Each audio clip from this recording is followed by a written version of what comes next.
Howdy everybody. I'm really tired.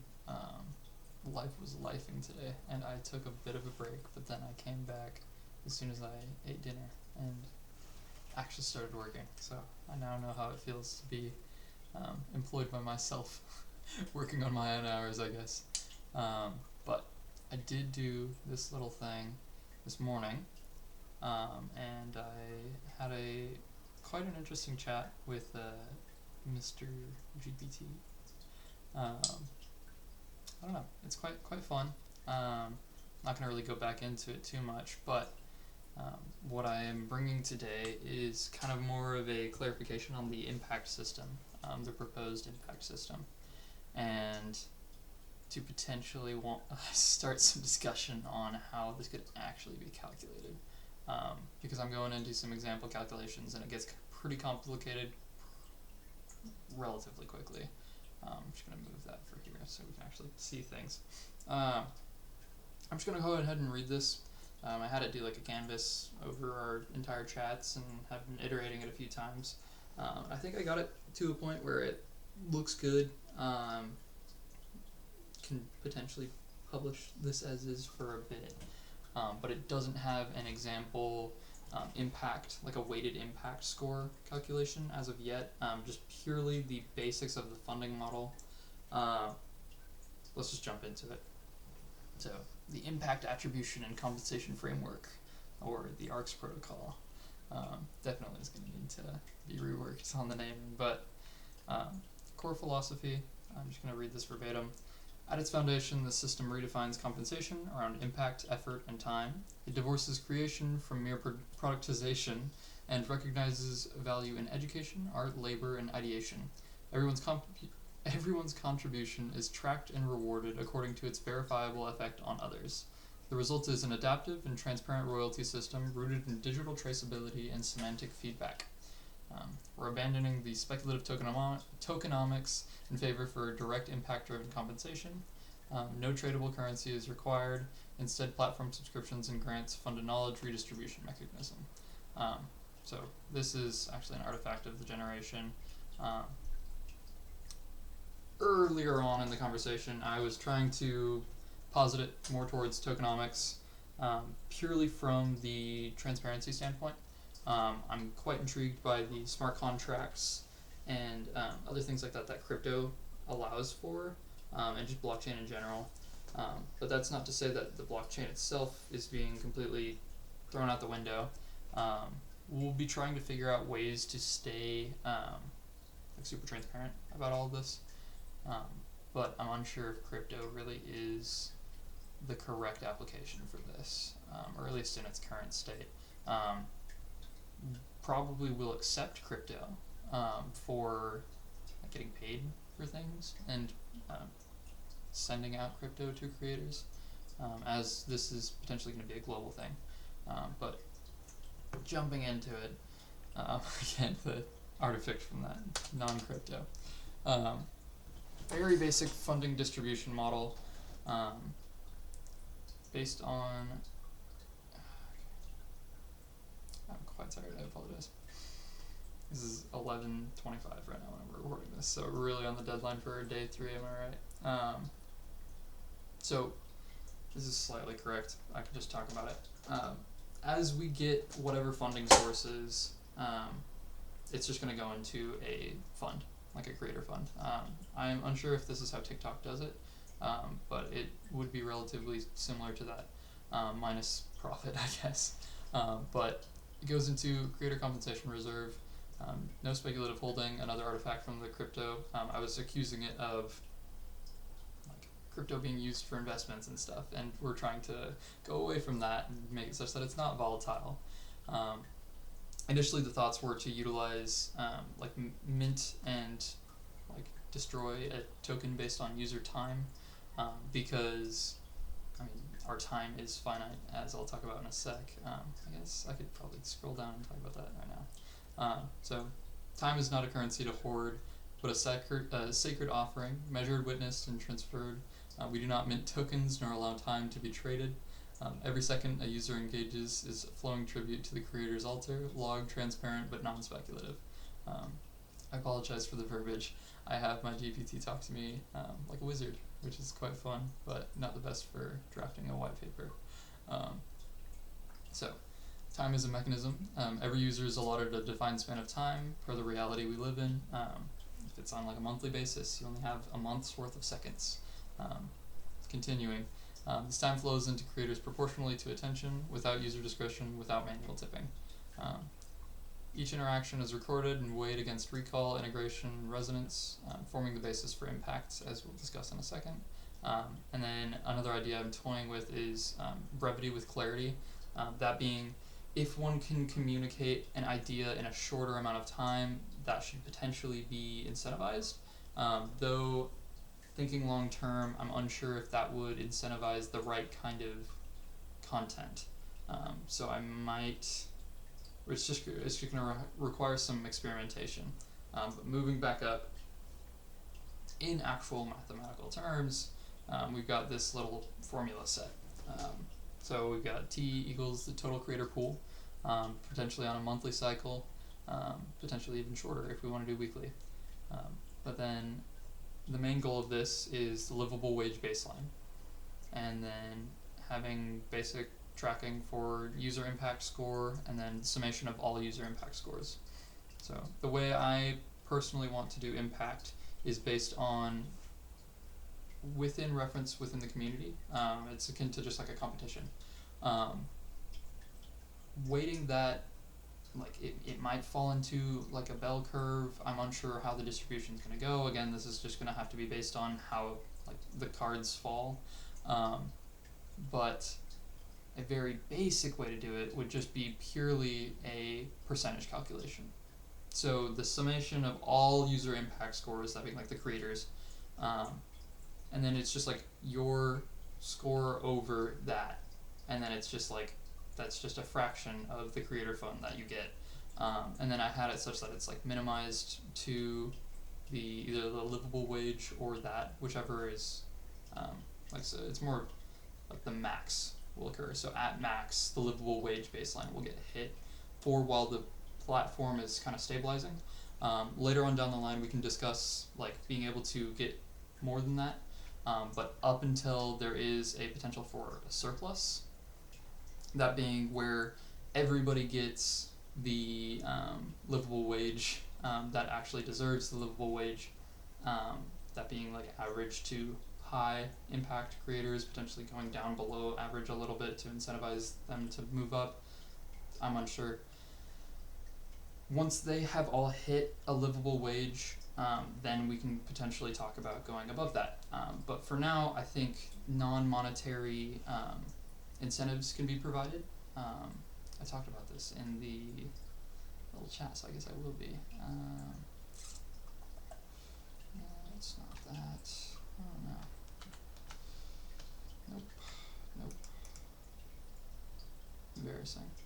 I'm unsure where that went. Apologies for the delay. Yeah, there we go. I just need to reference this momentarily. Yeah, so we don't really want to weight this on the bell curve. One thing that was actually brought up that could be good is like a Pareto layer. So like top 20% get a weighted bonus from the excess pool, something like that. But non-monetary motivation. So free access to accelerative learning tools for the creators. Stuff like that, where it's like past the minimum, not minimum wage, but livable wage. What we can potentially do is just provide non-monetary like incentives for the creators until we can get to the point where we can actually compensate them more. I digress. But at that point, there would be a surplus. If we have compensated all these people their livable wage and our funding is more than that, and we're not actually actively trying to have an excess amount of cash to stabilize the funding, because the funding will be quite rocky. Ideally not, but if we're taking sources from like the sponsors and stuff, sponsors are not going to be like all of the time, so potentially planning for periods of time where we won't have sponsors, the platform itself would probably want to hold on to some excess funds to be able to distribute later on down the line. But that is a different type of surplus. In this case, the surplus is referring to anything over the amount that is getting everybody a livable wage. So at that point, we would figure out how to redistribute that surplus, and then the final payout per creator would just be the base compensation plus whatever surplus compensation. Yeah. Now getting on to the hard part, the actual impact score calculation. So what I'm proposing is that through having the personal knowledge management system as the base of like the learning, like the core of the system, and having tracking on that, like version control potentially on the like akin to version control on the personal knowledge management system, we can track the way that the user interacts with the content. And I know tracking has like a bad taste in all of our mouths, but a way that we can just propose this is the individual user just signs, yes, we only deal, give permission to our company to see this data. Like, I don't know how privacy is that hard. It's just everybody has privacy policies that are like 20 pages long because they want to be able to sell your data, and I don't like that. So like a least permissions model makes more sense. I don't know, I'm not a lawyer and I'm tired. Regardless, personal knowledge management system and doing like examinations to test the user's aptitude. I'm unsure if I've talked about this on the channel yet, but one of the ideas that I've got for this is to get it to be an actual education system. We need ways to test the user's aptitude. So the concept of exposure to the content versus the actual ability to apply it, the ability to recall the content. So to test that, you can do different examination structures. It can be different per, I guess, genre or subject is a better term. Even if it's like within a game. We're just figuring out what the user actually knows, and that is definitely going to be different from the exposure to the content. So in that case, recall tests are going to be probably the highest weighted thing. So being able to recall what content you got your information from proves that that content in specific was what made the most impact on you. Yes, this can be biased into the, oh, I preferred this content, but maybe I like watched another content and that really cemented my learning. And potentially at that point what we can do is like just impact split between the content if they've watched the same like subject on multiple videos. Again, this is where things get a little complicated. Moving on from recall, different ways that the user can interact with the content can still be measured and applied to this impact score calculation. I'm just going to list them off, not really explain them, but content remixing, actually citing the content.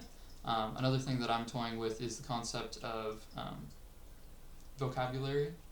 So like as the user talks about different content and like within their interactions with a chatbot, their like interest in a subject goes up.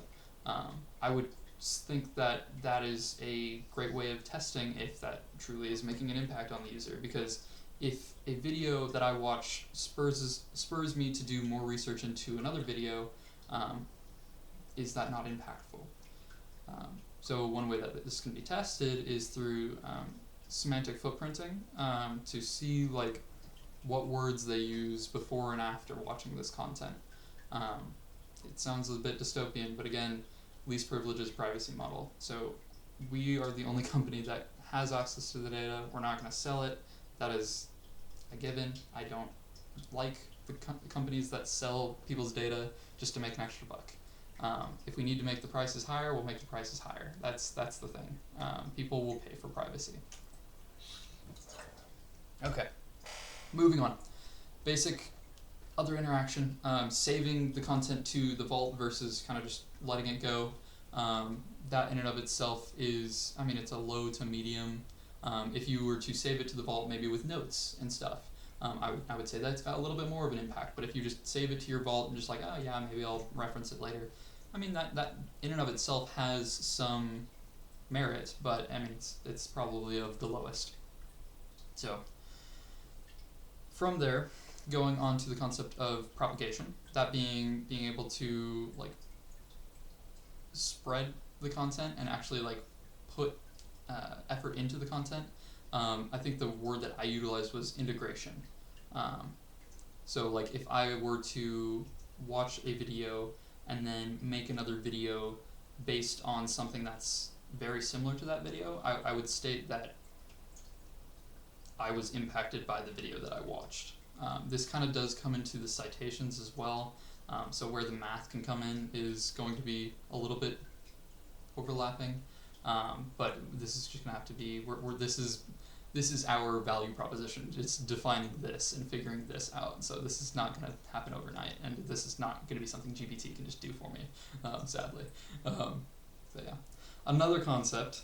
Probably this is the final concept of the impact score calculation. I apologize, we're already 16 minutes in.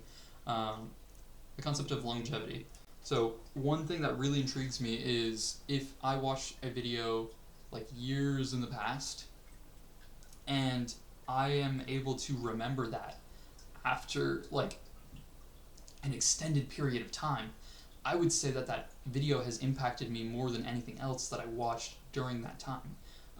So allowing creators to be compensated for that concept.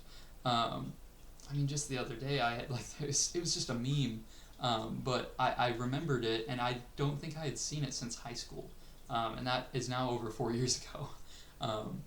And I think that that is just really intriguing and goes to show that that content really impacted me enough to at least remember it. While yes, there are other factors such as like it was something that came up in conversation that brought it up, I was still able to recall exactly what that content was. So again, it had an impact.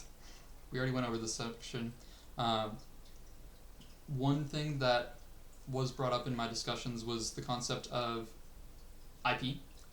So creators are going to want to be able to use this platform and kind of keep some of their IP closed, but still be able to potentially like use it. What I mean by that is this can potentially work as more of an easier patenting system, to be able to have proof that you had an idea earlier than somebody else or not. So it's just like it makes these types of discussions on IP a little bit clearer when you have a digital record of like who was developing what at what time. One thing that I'm currently going into is like figuring out the way I'm wanting to keep this like IP, or if I'm not, I likely will not. I want this to be community based. But what this brings me into is different like creator tiers. So a public contributor is going to share their content publicly. As such, they should be eligible for full impact payout. And then, I don't know if these limits, it's just a GBT thing. But like, they should be able to be fully compensated for their work and protected for the IP that they bring to the table, and akin to the patenting system. Like they show the secret sauce and they can still get compensated for that. Whilst a private contributor can potentially keep their IP closed, they don't share the secret sauce, but they get like potentially a reduced impact payout. How this can be differentiated is potentially just, again, as stated, the having a digital record. Like you can post to the platform but keep it unlisted, such that it's like you have a record that you had this idea at this time, but maybe it's a little bit less protected, but just more of just like a proof that like you kind of thought of this at this time type deal. I'm unsure. I'm making this up as I go. And then another concept that I think is really wholesome, and I hope this is utilized. I'm just planning for edge cases at this point, but the concept of retiring one's impact. So there are a lot of altruistic people in this world. that might be a lie, but I am idealistic. So I hope there are a lot of altruistic people in this world, the kind of people who do push to open source even in its current state. And those are people who do already retire their impact. So they don't necessarily require being monetized. Like doing public tributes, and like publishing things to Creative Commons and the public domain in and of itself. I have so much respect for those people, and I think that that can be ingrained into the culture of this. So potentially doing other things like those, as previously stated, the non-monetary incentives for people who just publish things without asking for anything in return. I don't know. I just want to help because I really enjoy that type of person, and I want to incentivize that type of person. But yeah. Moving on to potential actual infrastructure. As stated, we're kind of moving away from the whole crypto idea, but I really do like the concept of smart contracts. This needs to be completely automated to have no overhead. But looking into like different ways one can track the different impact types, and this is referring to like the PKM stuff I mentioned earlier, the impact engine, it's just like the calculation, and then the recall examination. On our side as the like actual back end, I'm going to call it the company for now because it is a company, it's not a community yet. We need to be keeping like logs, just TLDR, we need to be keeping logs. Ideally we can mirror this to the blockchain, but I am by no means a blockchain developer yet, so I'm unsure how like well that can be done, because I know that there's fees associated with like, I forget the terminology, but by just like putting things onto the blockchain requires a fee to be paid, and I don't really want it to leach from the creator fund as much as it can. But what we can do is just publish everything. Potentially anonymize it, allow the parties involved to have access to all of it, but just ensure the highest degree of transparency as possible. This is just something that needs to be figured out going forward. Again, the attribution proofs. This is on more of the user side, but like by kind of signing, like this is maybe for like groups. By signing who did what, you can split the impact. This is just going to be built into the smart contracts. And then one concern of mine was global currency support. As previously stated, by moving away from crypto, this isn't saying that crypto wouldn't be accepted, but like we would just maybe opt for more of a stable coin, do payouts that are just like, I'm unsure what we will do as the company, but we can accept whatever and just have it converted, or require that somebody switches to an already existing coin. I would prefer not to make my own coin for this, but if that is what the community wants, then that is what they will get. It's just it worries me, the volatility of a coin and the kind of public opinion surrounding like novel coins for startups, given the amount of rug pulls. So potentially just going on Ethereum or, as stated, the USDC, for like any global accessibility of this. So we just hold it and then distribute it. We don't need to reinvent the wheel. Future considerations, as previously stated, the transparency, utilizing a stable coin, and then the livable wage thing does become a little funky when we're doing globalization. So the way I was thinking of it is just the highest it is. Ideally, we want to bring all of the other nations up. We don't really want to be shoving Americans down purely because the livable wage here is so high. So I'm unsure how that'll kind of work itself out. Potentially short term, just have separate platforms for each location. I'm going to be starting in the US because I only speak English, and translation will be needing to be incentivized as well. That was another thing. But it's getting late. I'm gonna finish this off with kind of just this last little quote. It's from GPT, but it really sums it up. Impact is the antidote to obscurity. Let it guide our compensation, our governance, and our evolution. So, I think this can be something really cool. I wanted to just post a video. I'm trying to post a video today. I apologize that this isn't really groundbreaking yet, but we're working there. We're working to get there. But yeah, not y'all.